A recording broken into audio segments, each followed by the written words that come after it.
Sino po kaya ang mambabatas noong 19th Congress na tinutukoy nito pong si Senator Ping Lacson na kanila pong iniimbestigahan ngayon kaugnay po ng hinihingi daw po nito na proyekto mula po sa DPWH at iba pang infra project para po kapalit ay ang confirmation nito pong si Secretary Manuel Bunuan na noon ay ad interim appointee pa lamang.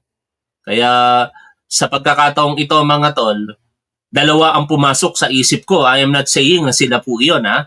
Ang una po dito si Senator Joel Villanueva. Kasi kamakailan nung manood po tayo ng pagdinig ng House of Representatives kaugnay ng Flood Control Project Anomalies, una pong pinangalanan, ito pong si Senator Joel Villanueva, nito pong si Engineer Bryce Hernandez.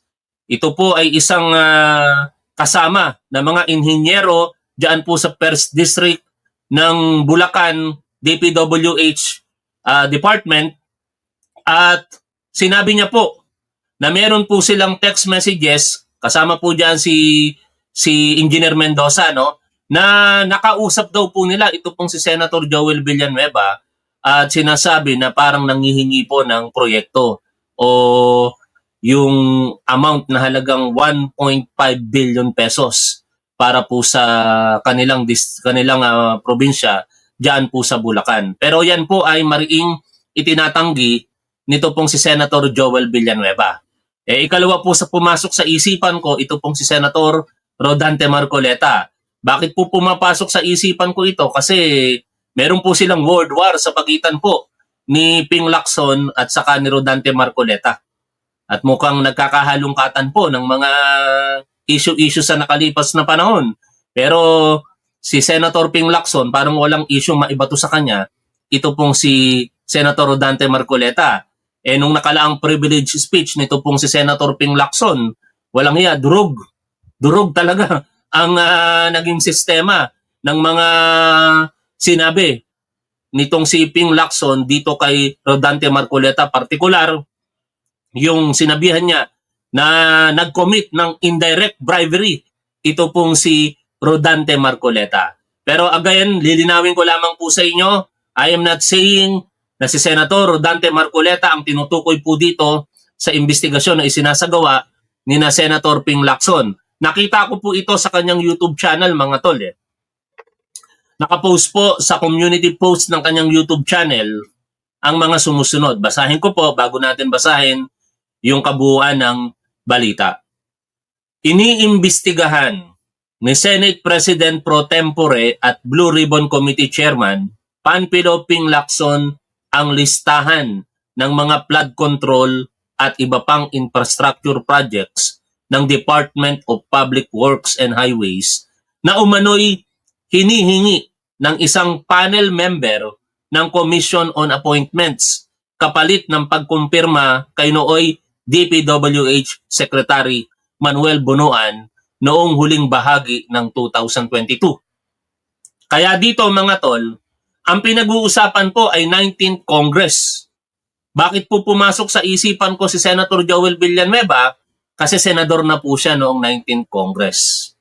Si Senator Rodante Marcoleta naman, kongresista na miyembro po ng Commission on Appointment. Hindi ko makakalimutan partikular ang kanyang membership dahil ang sinusuportahan kong si Senator Erwin Tulfo na noon ay kalihim ng Department of Public Works and Highways. Si Marcoleta po ang numero unong kumwestiyon sa ad interim appointment ni Senator Erwin Tulfo na nagresulta nga po sa pagkakaalis niya bilang kalihim ng Department of Social Works and Department of Social and Welfare Services or DSWD, ano? Kaya ito pong membership niya na ito pumapasok sa isip ko, baka siya yung tinutukoy dito. Pero sana mabigyan po ito ng linaw kinalaunan at categorically i-deny nito pong si Senator Marcoleta kung may kinalaman ba siya dito o wala. Basahin po natin ang artikulo mula po sa website ni Senator Ping Lacson. Ayon po dito, Lacson probes DPWH infra project list requested by CA panel member for Bunuan confirmation.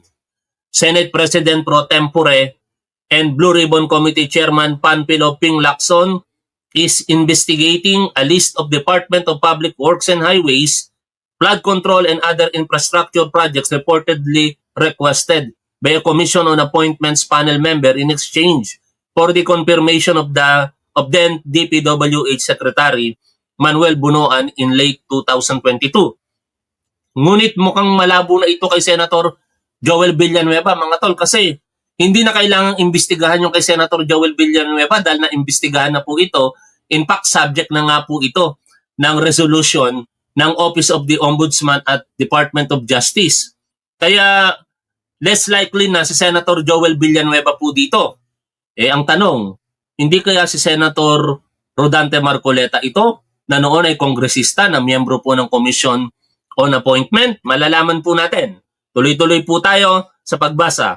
Lacson said Saturday that the information surfaced while he and his staff continue to inspect suspected anomalous flood control projects in other parts of the country.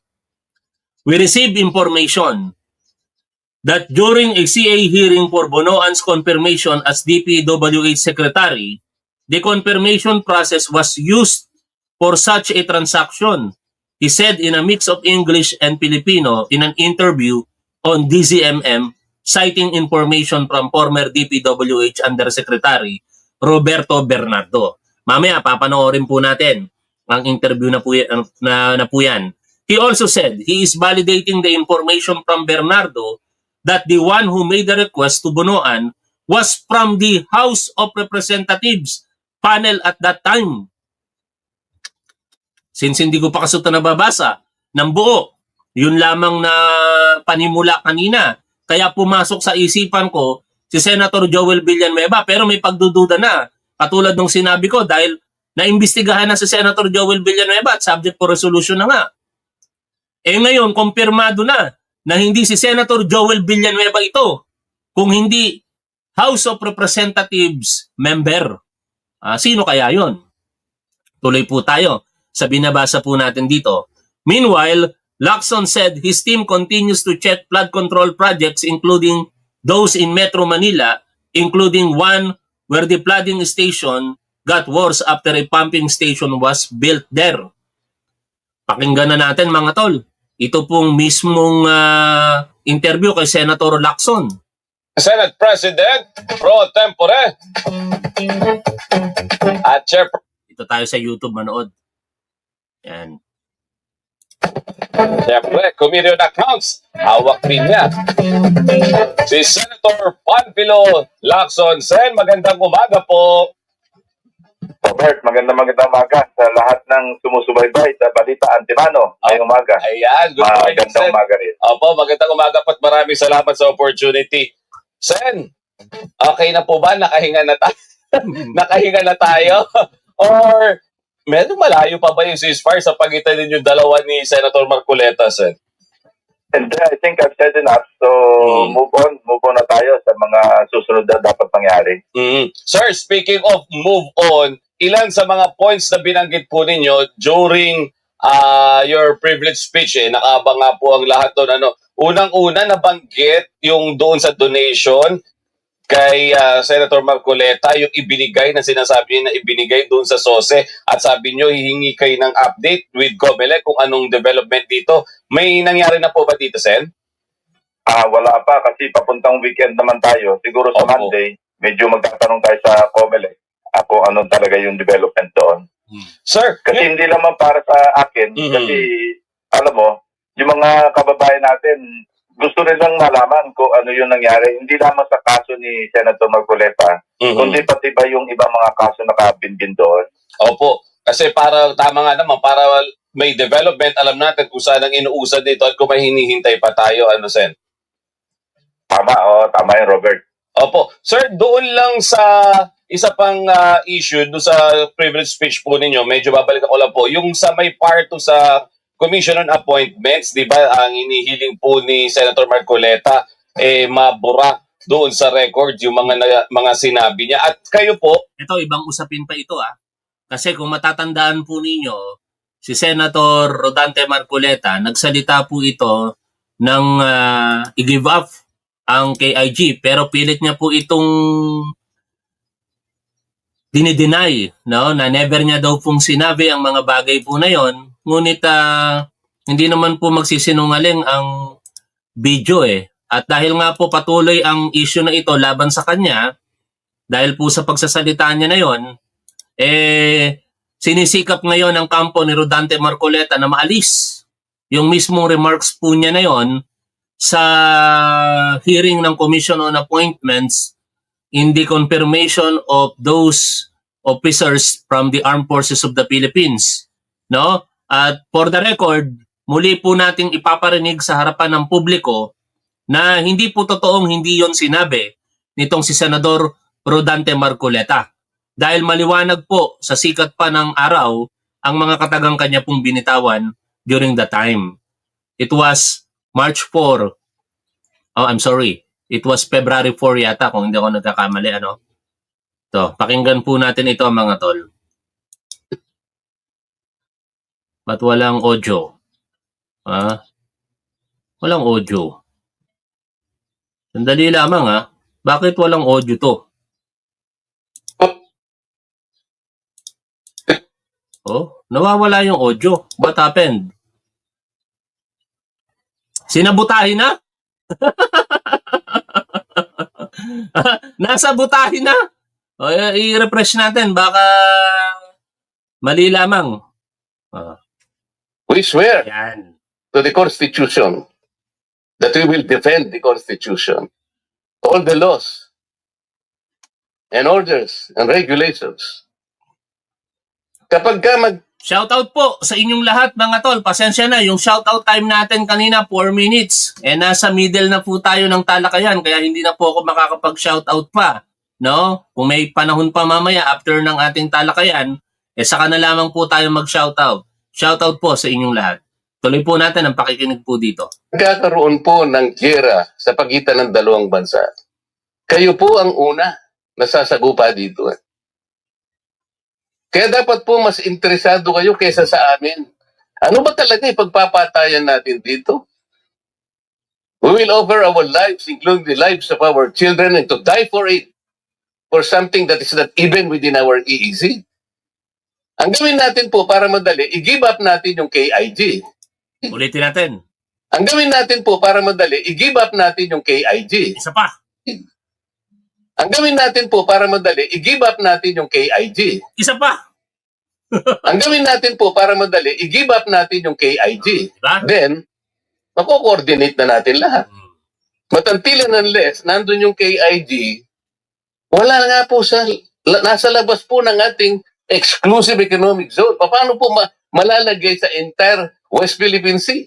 Di ba maliwanag mga tol? Pero pilit ngayon niyang inaalis ng kampo ni Senador Rodante Marcoleta sa records po ng Commission on Appointment. Kaya mukhang meron pong hindi tama dyan. At pakinggan po natin ang saloobin dyan partikular ni Senator Ping Lacson. Nung sinabi ninyo yun sa privilege speech, ay nagbigay po kayo ng warning. Siguro po pakipaliwanag lang natin sa publiko, bakit may warning at bakit hindi natin agad-agad dapat tagapin. O sige, okay lang, i-delete natin yan. Ayaw mo na pala, ipapadelete natin sa record ng Committee on Appointments. Commission, rather on Appointments. Yes. Kasi meron din doon sa Revised Penal Code, yung Article 170, yung falsification of legislative documents or legislative records. Kaya dapat pag-aralan namin mabuti kung yung ba'y bahagi na ng legislative records yung nakapending kasi hindi pa naman yung na-approve. Di ba naka-defer yung approval ng minutes Opo. nung pagdinig na yon. So, yun ang naisabi ko na rin to kay Senate President kasi siya rin naman yung chairman ng Commission on Appointment. Sabi ko, mag-ingat tayo dito kasi baka mamaya kung makasuhan ng falsification of legislative records, pati tayo madamay pa as parang co-conspirators kasi tayo yung nag-approve. So naka-refer yun sa Committee on Rules at pag-aaralang mabuti yun, isasangguri sa mga sa legal namin kung ano nararapat gawin. Opo. Kasi kapag ito'y form na ng... Pero kung kayo tatanungin mga tol, balik tayo dito sa sinabi ni Marcoleta. Kung kayo'y tatanungin, papayag ba kayo? Paki-comment nyo lang Yes or no lang, no? Gusto ko lang makita yung consensus ng ating mga manonood.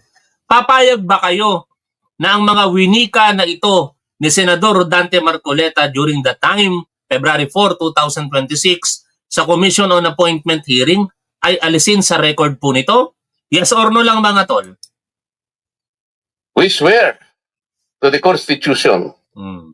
that we will defend the Constitution, all the laws and orders and regulations. Kapag ka magkakaroon po ng giyera sa pagitan ng dalawang bansa, kayo po ang una na sasagupa dito. Kaya dapat po mas interesado kayo kaysa sa amin. Ano ba talaga ipagpapatayan natin dito? We will offer our lives, including the lives of our children, and to die for it, for something that is not even within our EEZ. Ang gawin natin po para madali, i-give up natin yung KIG. Then, mako-coordinate na natin lahat. But until and unless nandun yung KIG, wala nga po nasa labas po ng ating exclusive economic zone. Paano po malalagay sa entire West Philippine Sea? Oh, nakita ko mga reaksyon po ninyo mga tol. Ayaw ninyong pumayag na alisin sa record ng Commission on Appointment ito pong mga katagang binitawan ni Senador Rodante Marcoleta.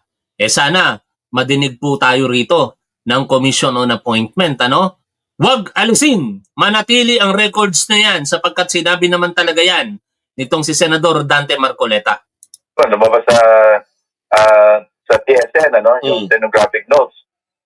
Tapos nalagay na sa journal. Although hindi pa nga na-approve yung journal o yung minutes, nandun yung bahagi na ng record ng Commission on Appointment. Kaya pag-aralan mabuti, hindi ko sinasabing siguradong magiging liable kami sa falsification do sa Article 170, pero dapat pag-aralan. Tsaka siguro, Sen, sa ganito mga pagkakataon during the deliberation, mahalaga nga rin po talaga na dapat pag-aralan para hindi naman kung ura-urada, kung ano lang yung banggitin o naisabihin during the deliberation, pwede, and then ma-realize mo, hindi pala tama or mali pagkakasabi ko, ipapadelete ko na lang. Kumbaga, meron tayong sense of professionalism na kapag nanggaling sa bibig ninyo, dahil kayo po yung mga officers na inihalal ng bayan, tama at hindi basta-basta nanggaling kung saan man yung mga pronouncement po natin. And then at the end of the day, nire-retract. Tama yun. Saka compounded pa ito nung sulat noong Sangguniang Bayan ng Kalayaan Municipality na sinasabi nila dapat na-expunge doon sa record ng Commission on Appointments yung ipamigay o Ay, sandali lang bago natin ipagpatuloy ito, baka sabihin, hindi, tuta ka ni Lacson, kaya mo tinatapik yan. Hindi naman laman yan ng balita. Laman lang yan ng YouTube channel o Facebook page nitong si Senador Lacson. Ito po yung balita ng mainstream media, kaugnay po niyan. Panoorin muna natin.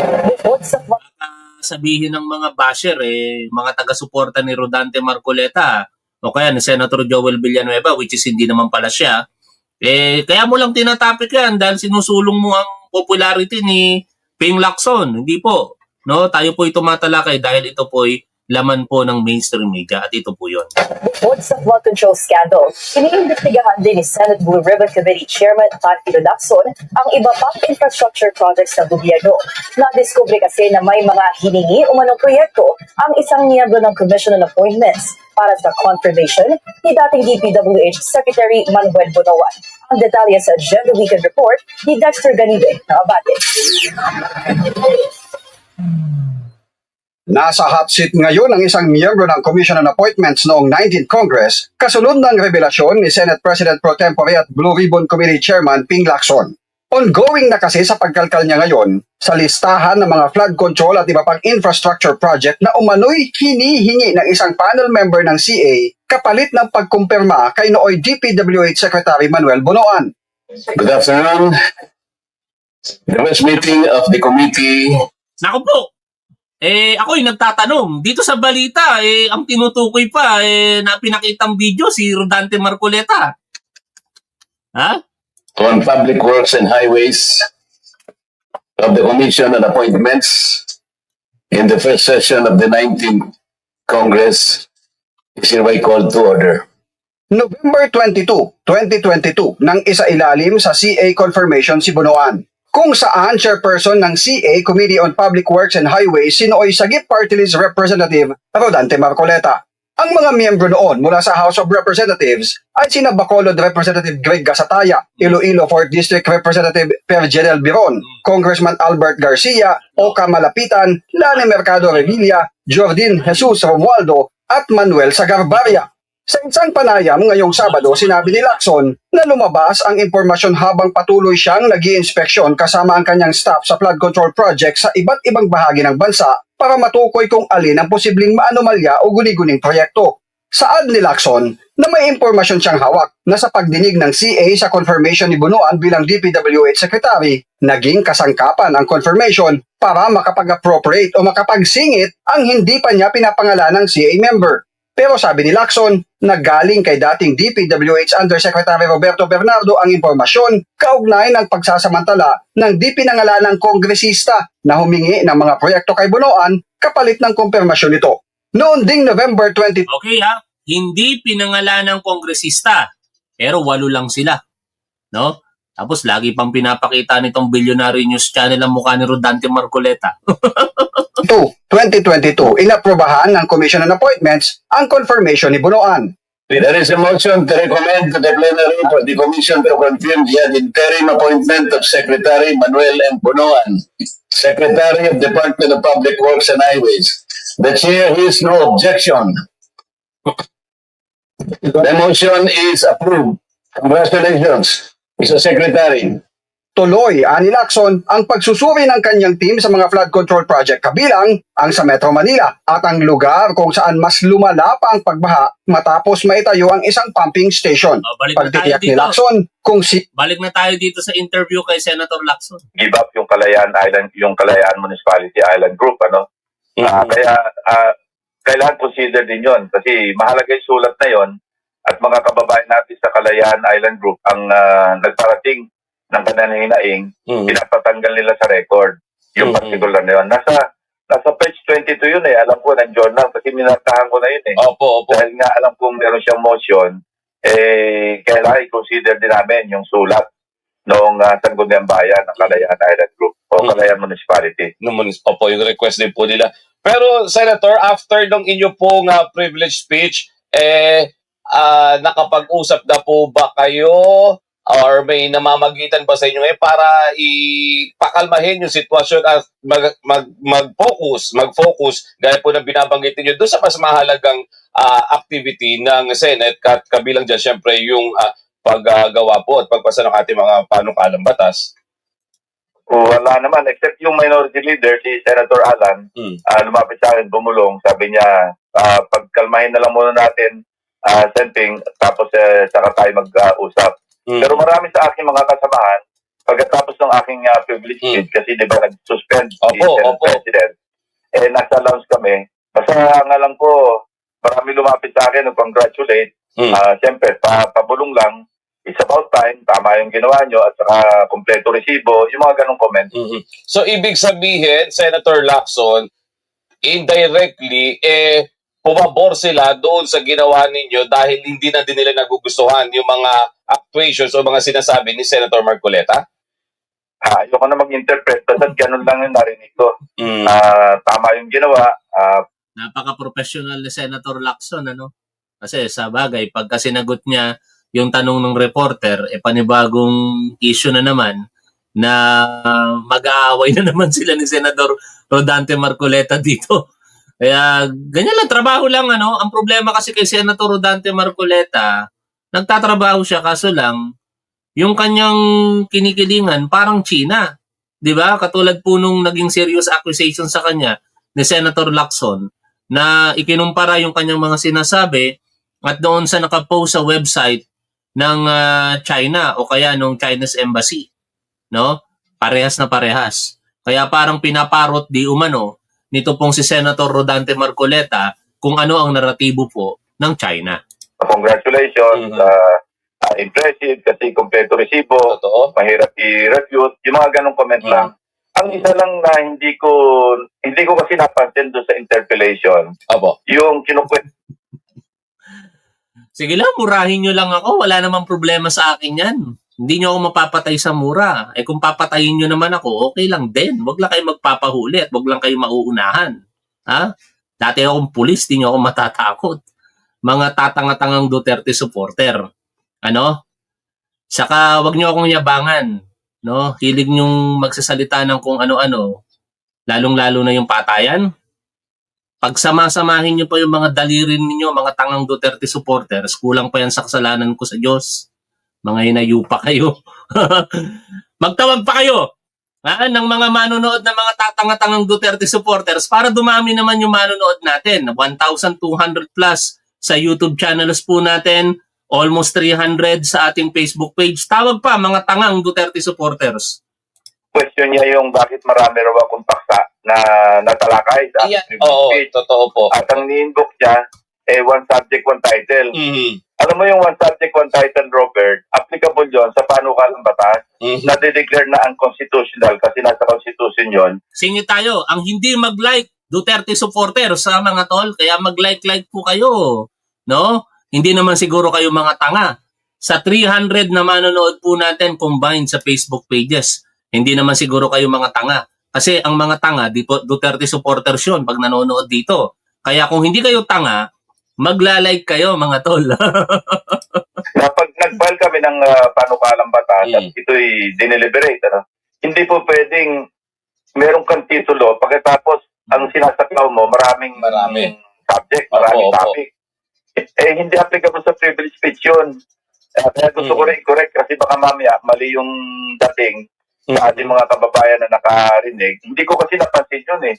Dahil siguro may kausap ako nung Opo. na-point out sa akin ng aking staff, sabi niya, Sir, narinig mo ba yung, pari si Senator Kiko, yung sa lounge, sabi sa akin, meron ba tayong one subject, one title sa privilege speech? Sabi ko, wala, bakit? Sabi niya, napanggit doon sa kanya interpellation na kino-question, na yun nga, dapat isang subject lang daw ang tinatalakay sa isang privilege speech kasi isang title lang. Mali po yun, kailangan maliwanagan ng ating mga, hindi lamang ng ating mga kasamahan sa Kongreso, both houses, kundi mga kababayan natin, yung public at large, na yun, applicable lamang sa panukalang batas kasi nasa konstitusyon. Opo. Narinig ko rin yun, Senator Lacson. Nandun po kami during the session. Ang sinasabi nga po ni Senator Marcoleta, paano niya sasagutin yung inyo pong privilege speech? Napakarami nyo daw issue, napakarami nyo daw sinabi at kailangan niyang isa-isahin. Although, kung titimbangin naman po natin doon sa nauna niyang dalawang privilege speech, ganoon din naman. Kaya nga po may sinagot naman kayo na punto por punto dahil nga ito naman yung nag-raise doon sa dalawang privilege speech niya at doon sa iba pa niyang mga naging statement. Parang ganoon din naman po, Sen. Hindi naman po one subject, one privilege speech yung ginawa niya. Tama yun, kasi itong punto nga yung sinagot ko dun point by point Bawat isa sinagot ko. And more, kasi may mga ibang issues din na In short mga tol, sumagot lamang si Senator Ping Lacson. Kasi kailan ba nag-privilege speech itong si Rodante Marcoleta? March 6. Sinundan niya pa ito ng March 10. At I do not know kung ito ba talaga may tapang, bakit hindi niya na lamang pangalanan si Senator Lacson? May chairman pa siya ng Blue Ribbon Committee, alam naman natin kung sino yon. Kaya nga nung sumagot na itong si Senator Lacson, sabi niya hindi siya magtatago sa terminong chairman kung hindi papangalanan niya na at yon ay si Senador Rodante Marcoleta. O in-establish ni Senator Lacson sa kanyang privilege speech ang mga punto niya. Ano ang naging tugon nitong si Rodante Marcoleta? Dalawang uri lang, either red herring or straw hat policy. No? Nililihis niya yung issue o kaya binabaluktot niya yung argumento para pumabor sa kanya. That is his red herring and the straw hat policy. No? Pero syempre, dahil tayo po itutok dito, ako po ay mas naniniwala sa mga argumento ni Senator Ping Lacson. related. So, hindi pwedeng questionin yun. Yun lang gusto ko emphasize na pag privilege speech, walang limit sa subject. Hindi ka tulad ng bill na pinapay namin na magiging batas. Yun, may mga jurisprudence yan na isang titulo lamang pero dalawa na saklaw na. Maraming salamat, Marie Garamone. Ang hirap pong Marie Garamone, no? Sa inyo pong super sticker. Yan po kasi yung pangalan ninyo sa YouTube, mga tol, oh. Magkakadikit kaya ang hirap pong basahin eh. Salamat po sa blessing. Na subject, Opo. ini-strike out ng Supreme Court yun ng constitutional. Kaya lang paghiwalayin yung title sa bawat subject. Opo. Tapos, Sen, doon pa sa naging usapan ninyo doon sa privilege speech. Buti nga, di ba? Minsan may privilege speech na ayaw nang tanong, di ba? Parang gusto lang niyang i-deliver yung kanyang speech and then that's it. Buti kayo, Sen, pas pinili ninyo at i-open na makapagtanong siya. Oo, kasi hindi magandang pangitain kasi may mga niraise akong points, dinention ko yung pangalan niya. Kailangan, nakaready rin ako na i-defend yung aking mga sinabi. Kasi mas napakaliwanag naman na lahat naman ng sagot ko, nando na yung pruweba, yung resibo ika nga. Kasi sa kanya naman ang galing lahat yon. Kaya kinukot ko lahat yung sinasabi niya para wala nang usapang marami. Pero ganun pa man, inaakusahan niya ng ad hominem yung speech. Hindi ko alam kung saan niya hinugot yung salitang yon, kung anong pinagbabasihan niya doon. Pero maliwanag na sinagot ko punto por punto yung kanyang mga akusasyon doon sa kanyang mga naunang privilege speeches. Sen, may nabasa ako na tweet. Ang sabi dito, Pilipino tayo, mag-iba man ang ating anyo, kumulubot man ang balat, mabawasan man ang ngipin, at malagas na buhok. Kahit tayo ay magpa-botox, magpapustiso, magpapeluka, Pilipinas pa rin ang ating bansa na dapat nating mahalin, itaguyod at ipagtanggol. Sen, itong tweet po ninyo na ito, sinong nire-refer nyo dito? Lahat ng Pilipino dapat mahalin. Oy, nako, no? Lahat ng Pilipino. Pero may pasarin kaya yon kay Senador Rodante Marcoleta. Salamat, Alisa Galdone, sa inyo pong super sticker, ha. Ito po yun eh. No? In fact, sinare nga po yun ni Rear Admiral J. Tariela, no? J. Tariela. Tingnan natin. Basahin lang natin yung sinambit na tweet nung reporter. Oh, I'm sorry. Hindi pala rito yon. Pero dito sa post, shared po yun ni ito. Yan. Sabi po ni Rear Admiral J. Tariela, I agree. Ano ba yung inaagrihan niya? Ito kasi yung tweet sa X nitong si Senator Lacson. Pilipino tayo. Mag-iba man ang ating anyo, kumulubot ang balat, mabawasan ang ngipin at malagas ng buhok, kahit tayo ay magpa-botox. Di kaya si Senator Amy Marcos yung tinutukoy niya dyan.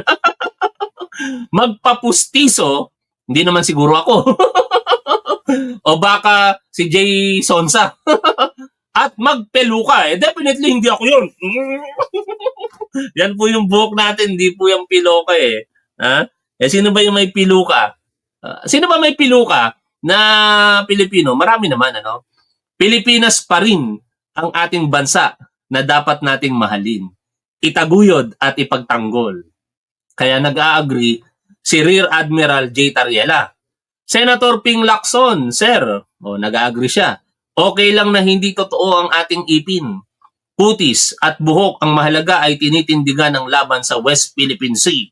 Subalit kung ikaw ay Pilipino, kung nasa publiko man o pribado at pinalalabo mo ang usapin sa WPS at pinagdududahan mo ang ating legal na batayan, ay mas masahol ka pa sa hayop.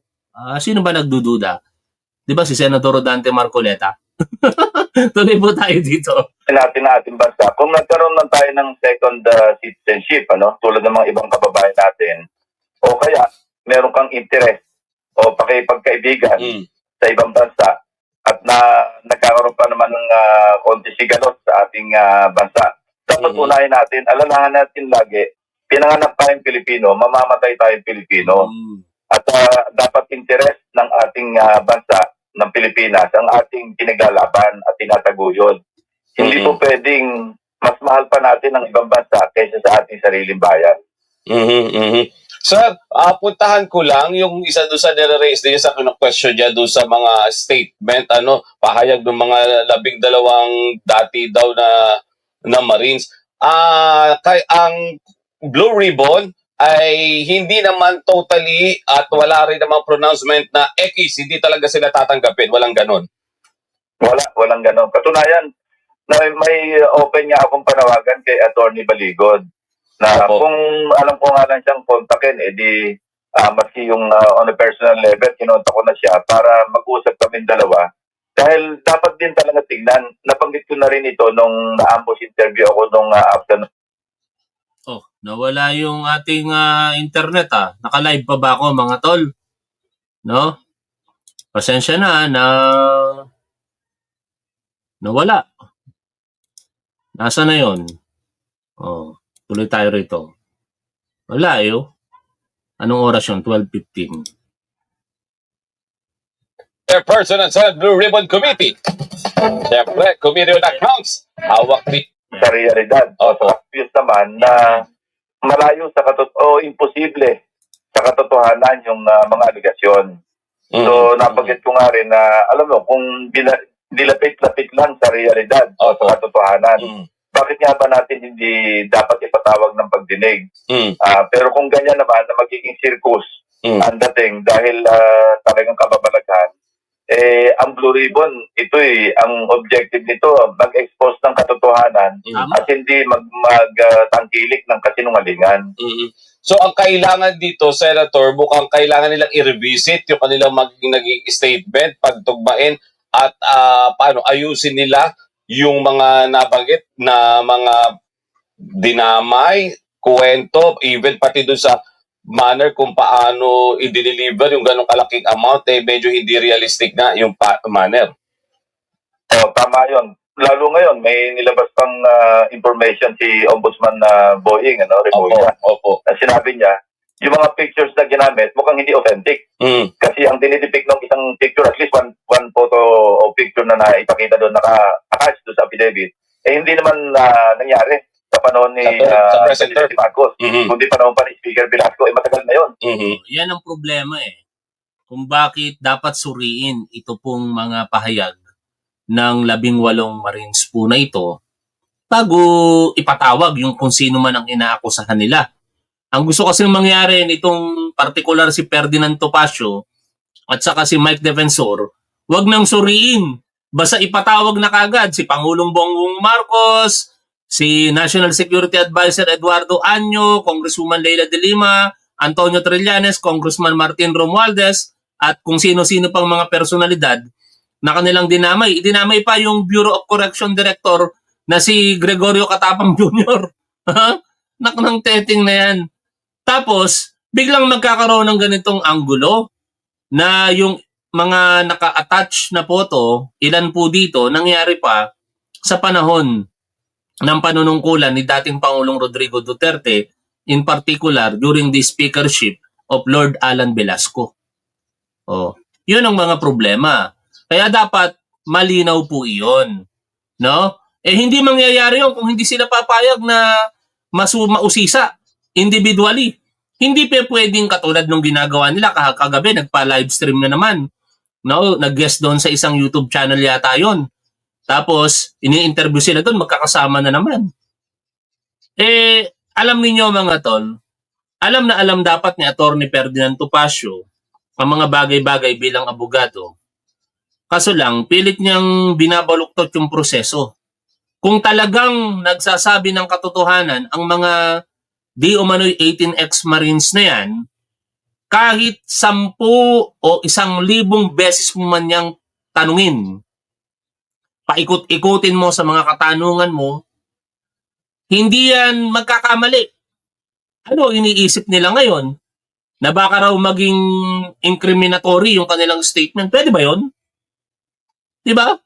Total, nandyan ka na nagwi-whistleblower ka na In short mga tol, may kinakatakutan sila. At probably, yung kinakatakutan nila yon, mabuking kung ano yung katotohanan sa mga pinagsasasabi po nitong mga 18 ex-Marines po na ito. So pagka naglagay ka ng photograph na ginawa mong attachment at ito hindi tugma doon sa salaysay na sinasabing ang period ng pagde-deliver, sala na kagad doon sa picture na binigay mo, malaking usapin yun. Ibig sabihin, nag-invento ka talaga ng istorya. So, isa pa yon. Pangalawa, siyempre, nauna na rito, yung mga binanggit na sinabing mali naman pala, dahil bandang huli, binawi nila na yung kay Senator o yung kay Congresswoman De Lima, nakakulong nga naman yung tao. Opo. Magdadala ka ng mali-mali sa karami, hindi ka kasi-check. Para ang linaw naman masyado. No? Di ba? Doon sila pinakasumablay sa lahat ng kanilang mga akusasyon, mga tol eh. Biruin mo, si Congresswoman Leila De Lima, idadamay mo doon. Nakakulong yung tao na yun nung panahon na yun. 2022, nakakulong si Leila De Lima. 2023 na siya nakalaya. At hindi siya kongresista nung mga panahong iyon. Oh. Nung Sen, na sa kwento na yun, ano? Ang problema hindi kasi, pagka ganyan, hindi sila nagpa-fact check muna. Kung gagawa ka ng istorya at alam mong hindi totoo, at least man lang, i-check mong mabuti kung believable. Na hindi ka mapafact check ng tulad na nangyayari ngayon. Marami lumalabas nga na tulad doon, siyempre nakakabigla yun eh. Opo. 805 billion. Pero nung pinag-aralan ko, sa loob ko, teka muna, saan kukuha ng 805 billion? Samantalang kalaking halaga, pati nga sa central bank, di ba, chinek namin na ang pera in circulation, pati coins, pati yun sa mga bank vault, sa mga bangko, sa panahon ng 2024, 2.7 trillion lamang. Sinabi ko sa rito na yung influensya ni Congressman Saldico nasa 2003 at saka 2004. Kasi natanggal naman siya, nag-resign siya na APRO ng January 2005. So wala na siyang influensya doon sa budget ng 2005. Pero doon naman sa 2022, July 2025 naman siya na-elect. So kung kukwentahin mo yun, 805 billion, ano lang to, parang nag-analyze lang tayo, no? Opo. Parang opticaf, no? Na kung 2 taon, at hahatiin mo yung 805 billion, ibig sabihin yung 400 billion, kumakatawan ito ng 15% ng total ng pera in circulation. Pati hindi nag-circulate na nasa tank vault, sinama mo doon, napunta na sa isang tao. Pagkatapos, wala namang nakuha, di umano si Saldico, dahil lahat ito dineliver. So kung kukunin mo pa yung nakuha ni Saldico, papalo na ng trilyon. Kaya unbelievable, mga tol. In short, logistically impossible and mathematically improbable, ika nga, yung sinasabi nito pong mga 18 ex-Marines po na ito. Ang hirap diyang i-connect ngayon, Sen, kung paano nangyari yung ganun. Just the same, kung makausap niyo po si Attorney Baligod, Senator, mag-request ba kayo muna ng one-on-one meeting sa kanya para mailatag talaga kung saan papunta yung mga sinasabi ng mga Marines or ng meeting with the Marines din nung 18 po na yun, Senator, para mas malinawan kayo? At the very least, konting briefing lang, ano? Tapos kung mag-present sila ng makatotohanan ng affidavit, pag-aralan namin, at pwede namin isalang kung sino yung gusto niya ipasalang doon sa mga sinasabi sundalo na gusto mag-testify. At saka tama rin si Ombudsman Boying, hindi po pwedeng joint affidavit yung 18 kasi hindi naman iisa yung perspective, iisa din ang gagalingan ng kanilang personal knowledge, ng kanilang information. May kanya-kanya sila lahat pang 18 magkakasama at mag-deliver. Halimbawa kay Senator De Lima, nag-deliver sila, 18 sila papasok ng rally. Nag-deliver sila halimbawa sinasabing kay Senate President Soto, 18 sila magkakasama nag-deliver. Tapos nagpunta sila kung kani-kanino, nag-deliver sila, 18 sila lagi magkakasama. Hindi po pwedeng ganon. Kaya yung pinupunto ni Ombudsman Boying, Saka mga tol, kita nyo naman yung tinatarget na itong 18 ex-Marines po na ito. Kung sino-sinong mga personalidad. Lahat mga naka-align sa paghahanap ng pananagutan sa mga Duterte. No? Baka kung ang ginawa po nitong mga 18 ex-Marines na ito, isinama na rito si Pulong Duterte, baka maniwala pa ako eh. No? 51 billion pesos yung ipinagkatiwalang pondo sa panahon ng Duterte administration. Nasaan yun? Mga taga Davao. Hindi ba kayo nagtataka dyan sa first district ninyo na meron kayong pondo mula 2020, 2021, 2022 na nagkakahalaga ng 51 billion pesos? Nasaan yung mga proyekto? Dapat kayo mismo nakakaalam dyan o natatakot lang kayo magsalita kasi mga Duterte nakaupo dyan. Talagang dapat gano'n. May kanya-kanya silang perspective ng mga pangyayari kasi siyempre pwedeng 4 yung kasama sa pag-deliver sa isang tao. Ibang team naman yung nag-deliver sa ibang tao. Hindi mo pwedeng pagsamasamahin sila na isa sa isang joint affidavit. Sen, doon pa sa issue na to ng mga sa flood control, ano po, at iba pang issue ng corruption, malapit na pong mag-break yung inyong session. Inaasahan na po ba natin na may sponsor na ninyo sa plenaryo yung partial committee report po ninyo? I hope next week makakuha pa ako ng 5 That's fine. magpipirma para makumpleto na yung siyam na simple majority ng members ng Ito, isa pa ito. Ano? Yung pirma na kinakailangan doon sa report ng Blue Ribbon Committee, 4 pa lamang ang nakapirma. Yung nag-withdraw, sina Gatchalian, Ejercito at saka si Subiri, wala pang aksyon sa ngayon. Tapos the rest of the majority, siyempre di na tayo nag-i-expect mula sa minority na pipirma sila dyan. Dahil yung mga miyembro ng minority, sangkot din dyan. Ano? Pero sana yung member ng majority, mag-isip-isip na kayo. No? Kung talagang pananagutan ang sinusulong ninyo, huwag na kayong magdalawang isip pang pumirma kahit ang sangkot, ilan dyan mga kapwa ninyong senador. In particular, si Senator J.B. Ejercito, kino-call out natin ngayon. Sabi niya nga sa text niya sa akin, hindi siya para sa kang anong kulay ng politika o kung anumang grupo. Para po siya sa bayan. O ito O ito yung sinabi sa akin ng Senator JB, kaya believe ako sa kanya eh. Sana makatotohanan ito. Ako ay loyal sa bansa, hindi kanino man. O yan Senator JB Ejercito, sana makarating sa inyo ito. Sabi ninyo sa text nyo sa akin, kayo ay loyal sa bansa, hindi kanino man. O, ang pagpirma ba o hindi pagpirma sa Blue Ribbon Committee Report ay pagpapakita ng loyalty sa bansa? Kayo po ang makakasagot niyan. O hanggang dito na lamang muna mga tol. Maraming salamat po sa patuloy po ninyong pagsuporta sa ating programa, sa ating gobyerno, at syempre, higit sa lahat, kaya nga po kayo nandirito sa ating Pangulong Bongbong Marcos. No? Lagi po nating tandaan kung ano po ang tama at dapat, doon po tayo. Keep safe, see you always. Bye for now mga tol.